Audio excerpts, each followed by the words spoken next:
hopefully for you, even if you are back at the office or back at work.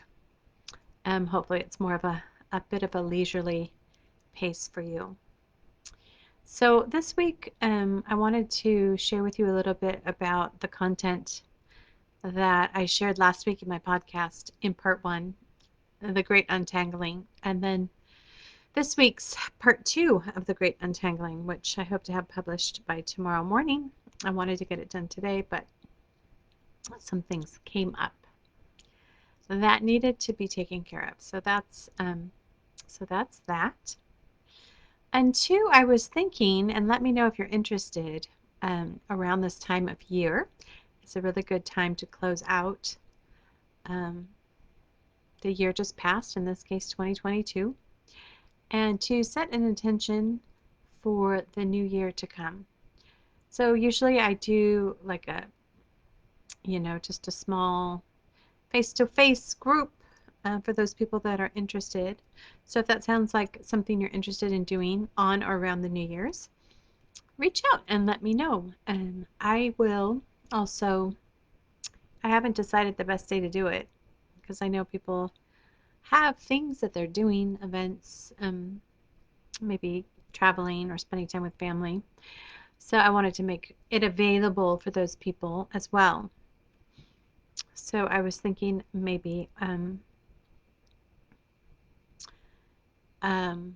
if not January the 1st, then maybe a day or two after that, so more people can join me for this visioning process for the new year and putting 2022 to rest.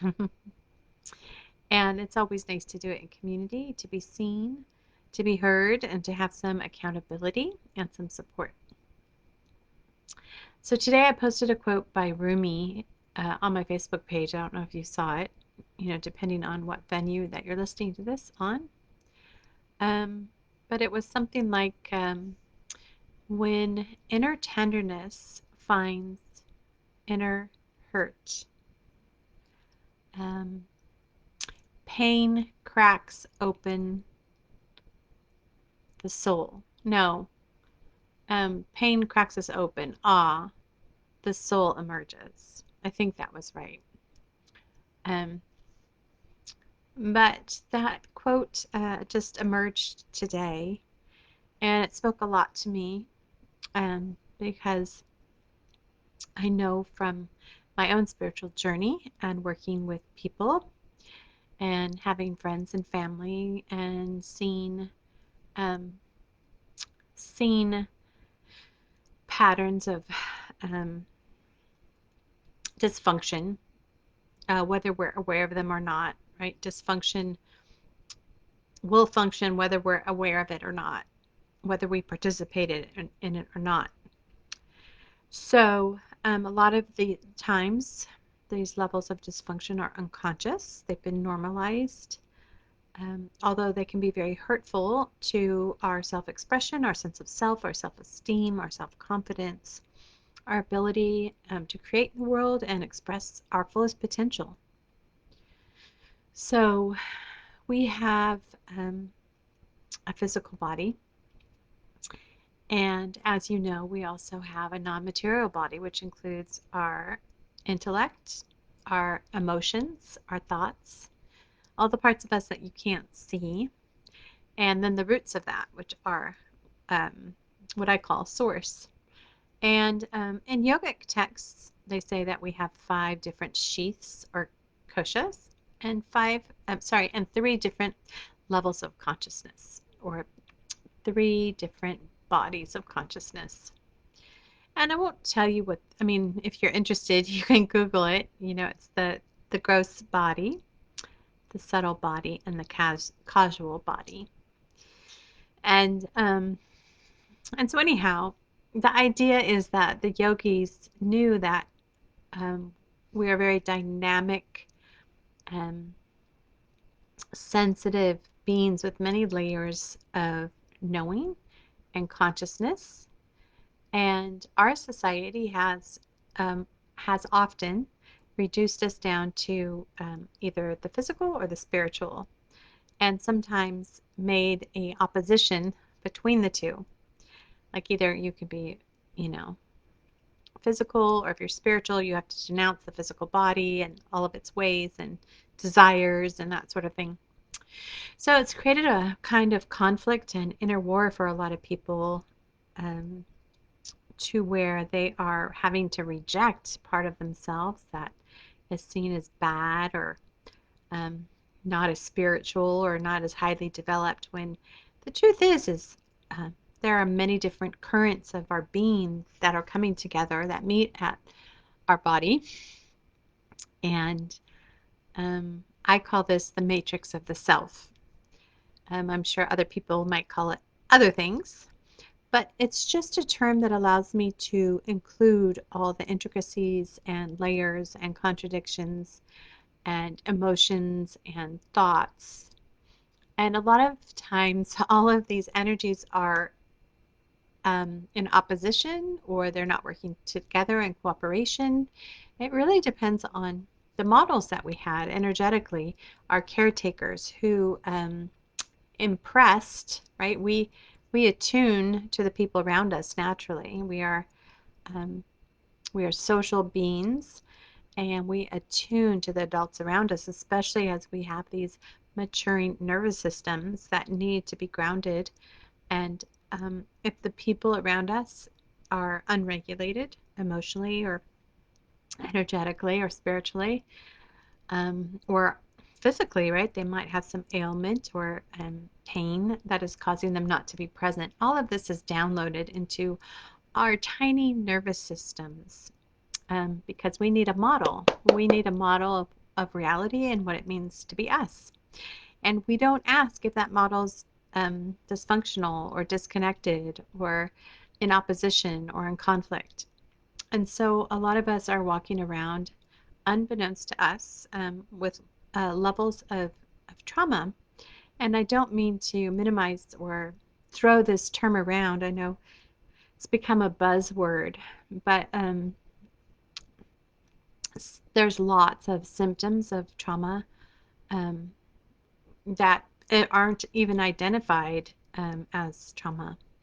And so for me personally, when I was in my 20s, I saw certain patterns of behavior in myself. I was able to observe that and to notice that a lot of it was just not my choice. It was kind of like a unconscious impulse. I didn't necessarily have the language at the time, but I started studying about the brain, about addiction, and about trauma.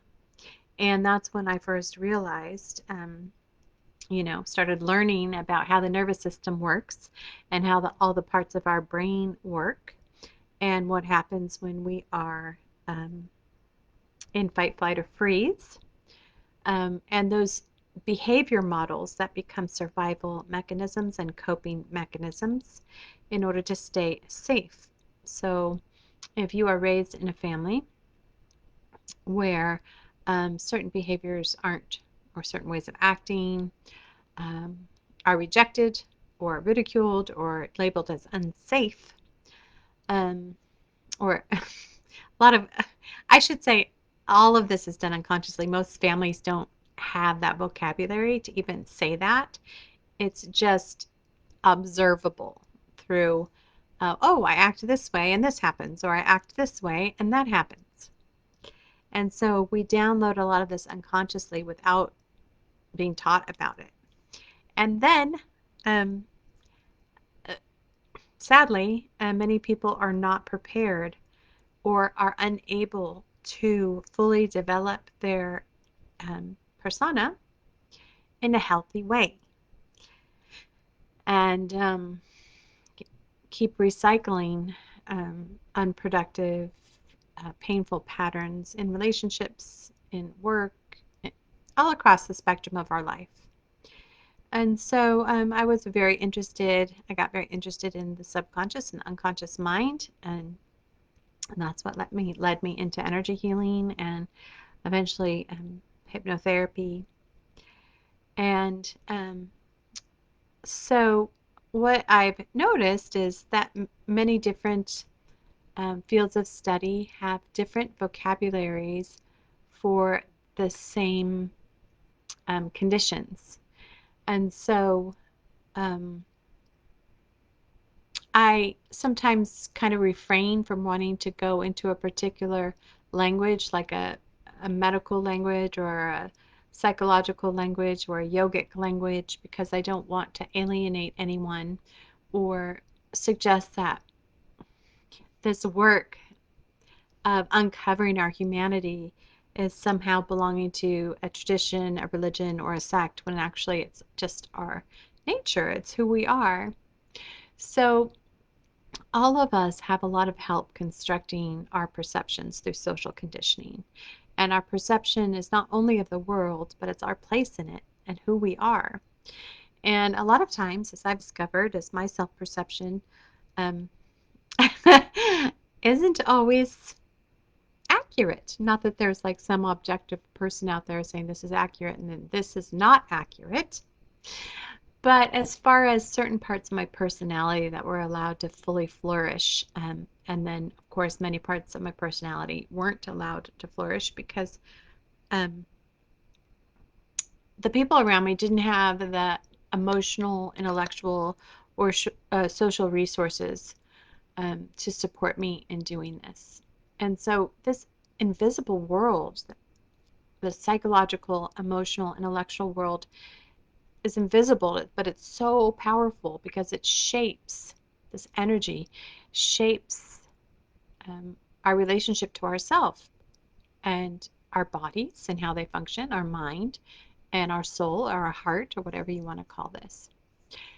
But if you persevere and stay on the path to uncover all the dynamic aspects of your humanity, um, like I'll give you an example because sometimes examples examples help us understand. So when I was young, I was we have the fight, flight, freeze, or fawn. I was a freezer and a fawner. And so my job was to develop my extra sensory perceptions of clairvoyance so I could know what was going to happen in my family because everything was very uncertain, very chaotic. And I never knew what was going to happen, which was scary. So if I could develop the ability to read people's minds and intuit what they needed before they even knew it, I could provide it for them and create a safe space for myself or create a safer space for myself. And there's other versions of this. For example, those people that are triggered into fight often become bullies or aggressors or what we know as narcissists today, but it's their version of trying to control their environment as children.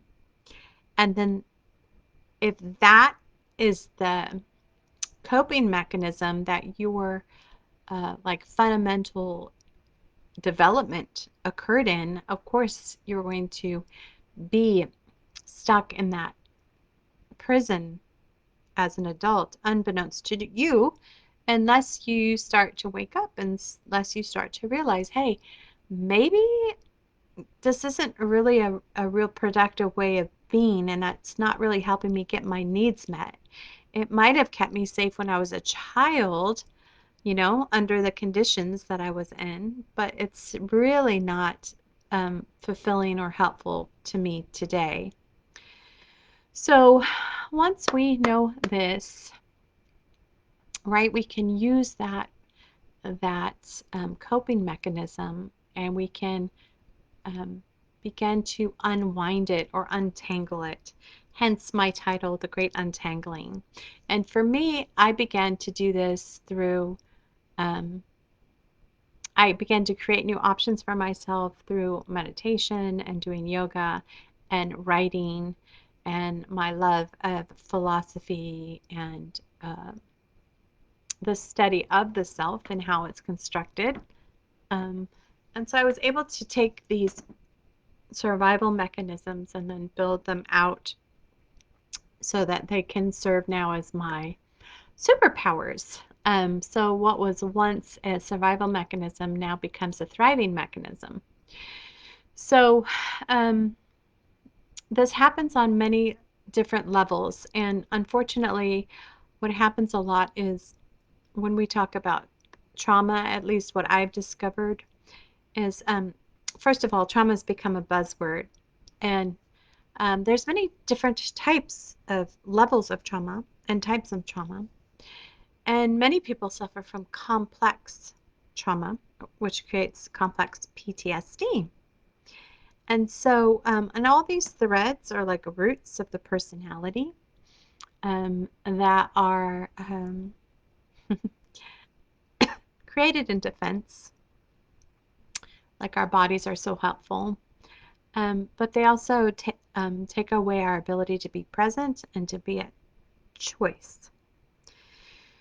So, this is where the inner tenderness can meet the inner pain and bring the ointment and medicine of compassion, self compassion, self love, self acceptance, enough to be with the truth of the situations and the conditions that your spirit was shaped in.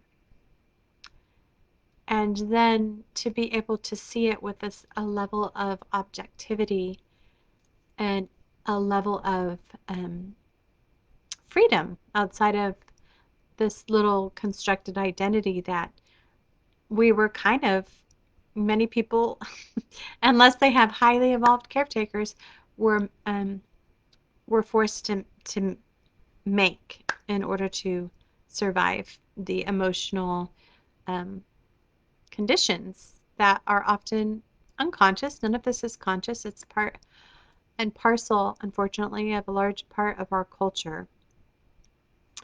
And so when you start to begin to do this work, this tenderness, this inner compassion, it's it's a deeply nuanced um, unfolding, and it takes time and it takes presence. And there are people such as myself that can help you, that can help guide you along the path because I've walked it and I know from personal experience the pitfalls, the dangers, the level of self ridicule and rejection that can take place when we aren't successful or um, we fall short of our expectations of where we think we should be or how we think we should be, how far along in our healing process that we should be. Um, but it's, I guess, really what I want to leave you with today is that it's because you are such a complex individual with so many layers of your consciousness. You have your physical body, your energetic body, your emotional body, your intellectual body, and of course, your spiritual body. And all of these levels of being interact and they kind of have different rules, like different levels of languages that they speak. And so when we start to release this conditioning and these imprints, we're doing this deep work, and it might feel like more of the same. I understand, like, isn't this done yet? Haven't I already done this? Um, and there's can be a level of resentment and frustration. Like, why do I have to do this? How come nobody else is doing this? At the end of the day, um, our our ability to return to our natural flow and our natural life expression before it got disconnected, before it got contorted, before it got repressed, before it got turned back upon itself because perhaps the people around us weren't able to receive it. Um, these ingrained ways of being, these often built in the false dichotomies. of good, bad, right, and wrong. Um, that it's a total unwinding and unlearning of a value system that didn't actually reflect the truth of our dynamic being. And this process is uncomfortable. It's really about our ability to be with all the discomfort that we were never able to be with. And I use discomfort mildly because it's also can be extreme terror and fear and a sense of perhaps um, being isolated and that need to belong, that need to be loved is one of our essential human needs. And a human child will do anything in order to receive that, even withstand unbelievable levels of um, neglect and abuse and unkindness, just to have that need met. And I'm not saying everyone listening to this or everyone in society has been um, physically or verbally abused. I'm not saying that. It's just been part and parcel of our culture um, that has reduced our humanity to these two really, um, to this dichotomy of being a body or being spiritual, and then um, that really hasn't worked, and it's not truly reflective of who we are as humans, or nor does it respect or honor the dynamics of our magnificence and our ability to express and create and to love and to grow. So the difference now is that as an adult, if um, that you have the emotional resources, you have the cognitive linguistic tools, excuse me, available, and then if you don't have them, that you know where to find them and that you can ask for help in processing your emotions and creating a sense of inner balance if you want them. And so part of it is taking responsibility for your experience and having the courage and the trust that perhaps there are people who can support you on this way, on your way, that you don't have to do it alone. I know that um, from the extensive work that I've done in group, individually, um, that I've witnessed, that many small children begin to emotionally disconnect from their world because they don't feel like they have any control. They feel alone. That's a common experience that many children have. And so when you're alone and you have to do everything on your own, that's one side of it. On the other side of it, it's everyone else's responsibility that you're not being or doing or having, what you need. So it's like a over importance of self and then under importance of self. And so this has created, of course, a sort of mania in our society because it's missing the balance or the middle road um, that Zen Buddhism has talked about so much. So meditation is one tool that I've used in my life to help me come back to center, and to do that by releasing um, all sorts of energetic, mental, emotional constructs that weren't even mine or true. And I've taken all of this work and I've developed my intuitive work and have been able to help other people in identifying what often for many of us is unconscious. It's in our blind spot. Like we don't even see it because we had to get so good at hiding it from ourselves.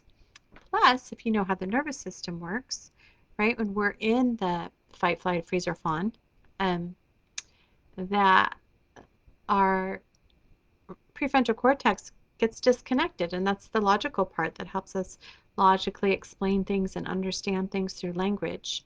So a lot of times people that have suffered sexual or emotional or many levels of mistreatment lose that ability to use their words. So they're not able to put it in proper context. And that's where um, it's like always happening. And that's PTSD. So we have, that's when you invite flashbacks, where you travel back in time to the time where your brain wasn't working and you didn't have the words, and you feel so frustrated because you're like, what's the matter with me? Why can't I say what I need to say? Or why can't I speak up? Or I must be weak.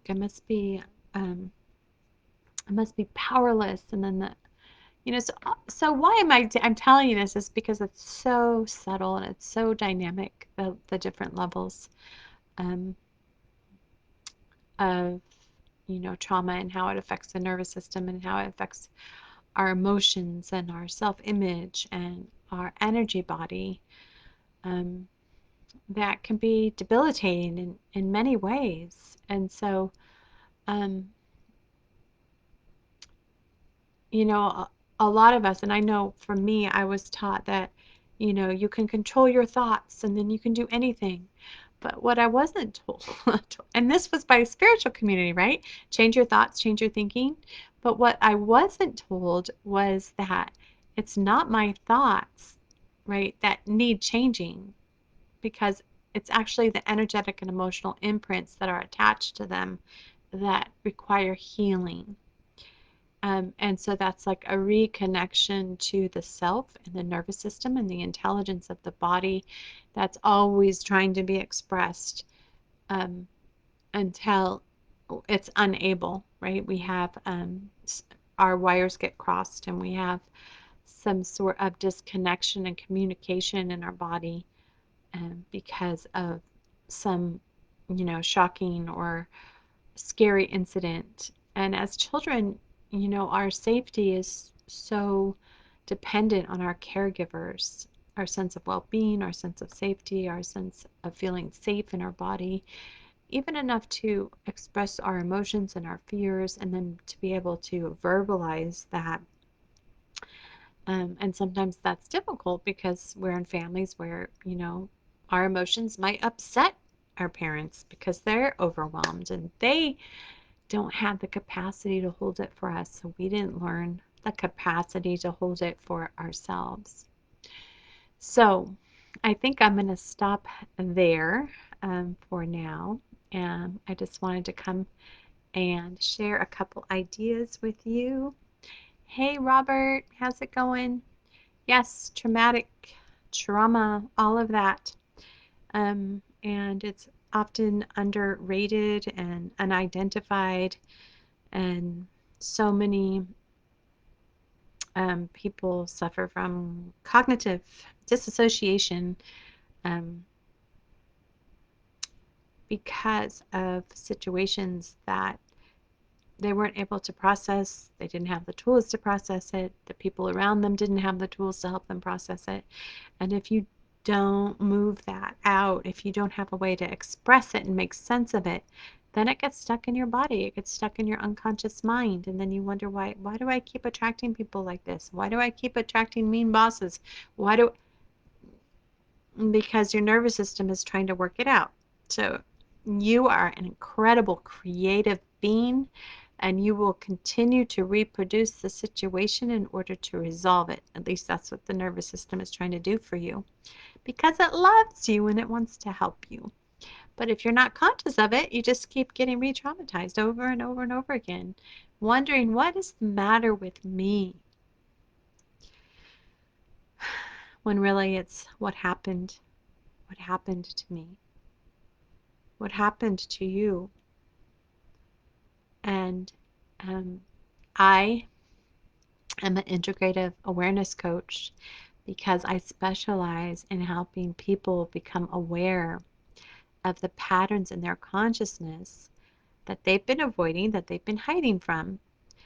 not intentionally, but their body has been because it scares them to all ends because they're still that same age in which it happened, in which they weren't safe. And so this work takes a deep sense of self-compassion and space that most of our society doesn't even acknowledge or ever offer the place to do this sacred work of life, which is returning to the wholeness of who we are that we didn't even know that we were missing because it's become so normalized. This level of dis-ease and unhealthiness or unwholeness has become so normal. And you know, I, um, it's like sadly, our medical systems are rarely prepared to deal with this level of work as well. I know I went through it. I had a mentally ill sister who had bipolar. I have a brother who was also challenged with different mental health, diagnosed with other mental health problems, um, and so and I did not receive the support that I needed as I was caretaker for these people growing up.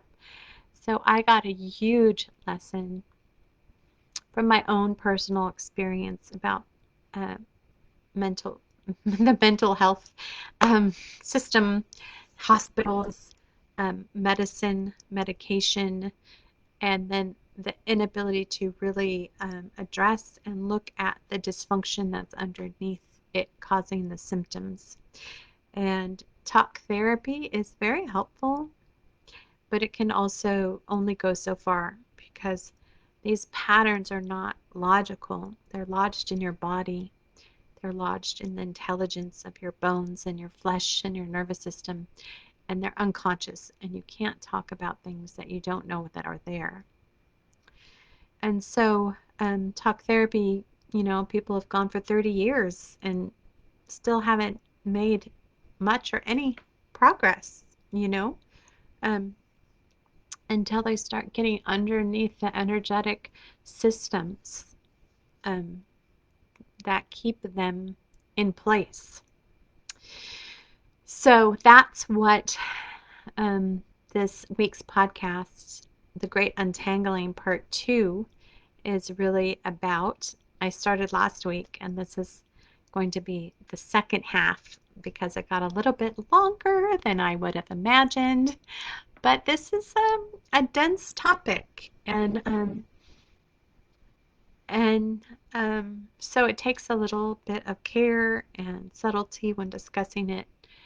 Um, and I come on here each week to share with you the tools that are available, the conditions that you might be facing or dealing with, and to let you know that there are remedies, there is medicine, but it's not necessarily the kind that the Western medical world has given us. I'm not saying that you shouldn't pursue that if it's helped you and if it can help you.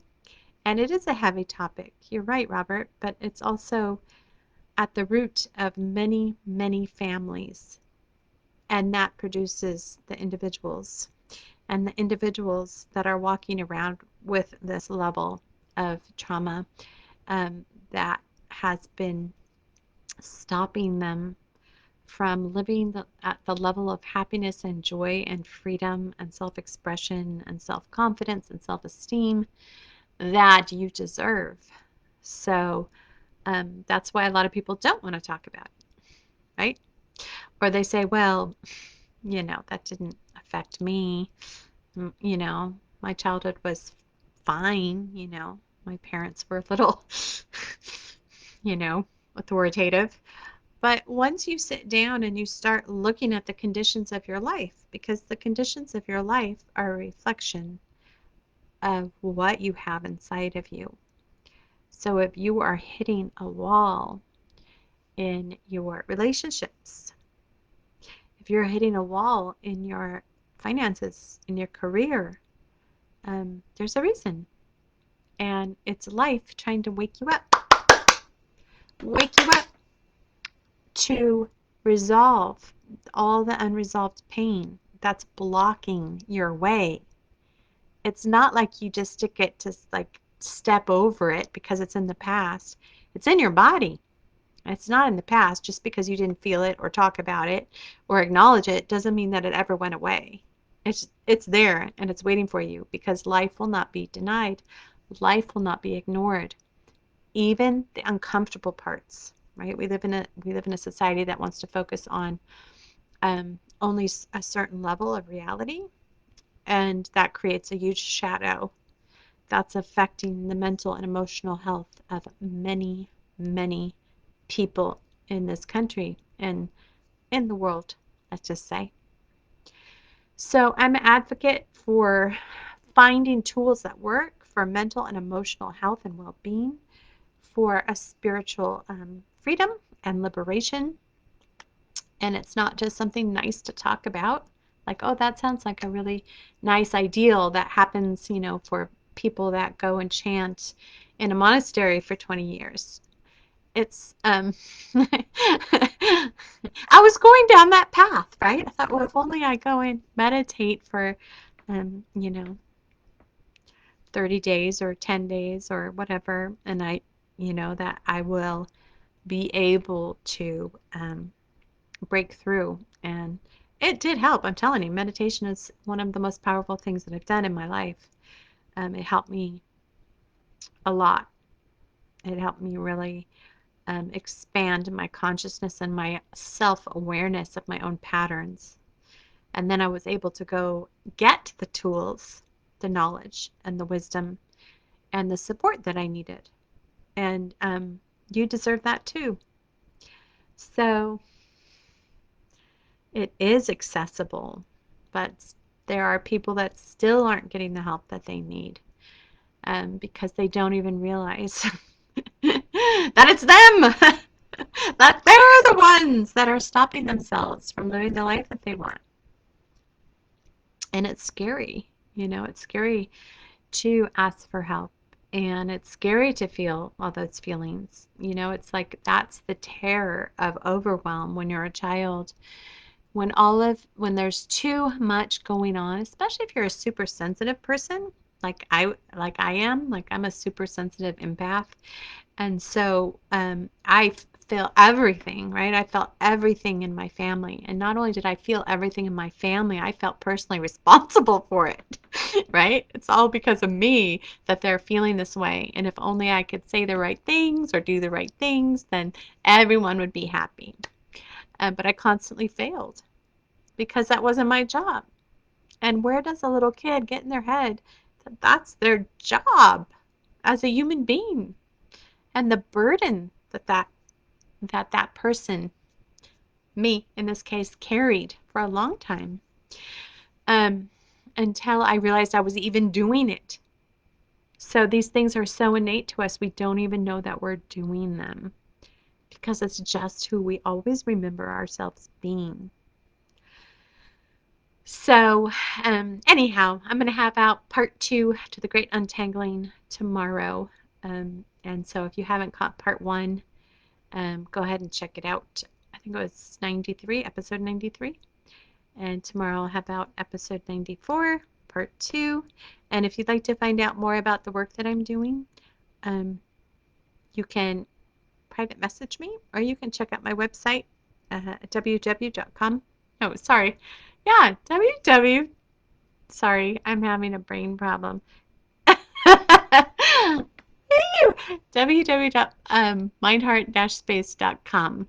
That is my website. And you can go there and you can check out my book, A 20-Minute Clarity Call with Me.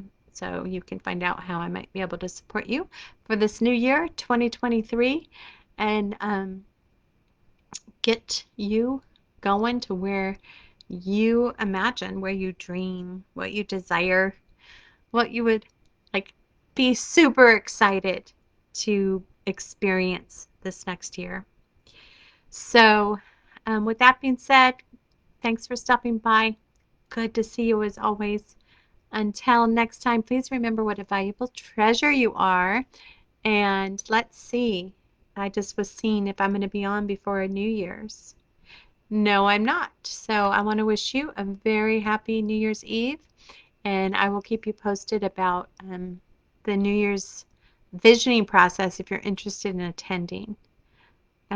I'm either going to do it on the 1st, which is um, Sunday, or I'm going to do it on Monday, the 2nd.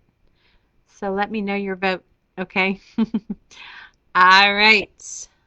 Bye for now. Happy New Year.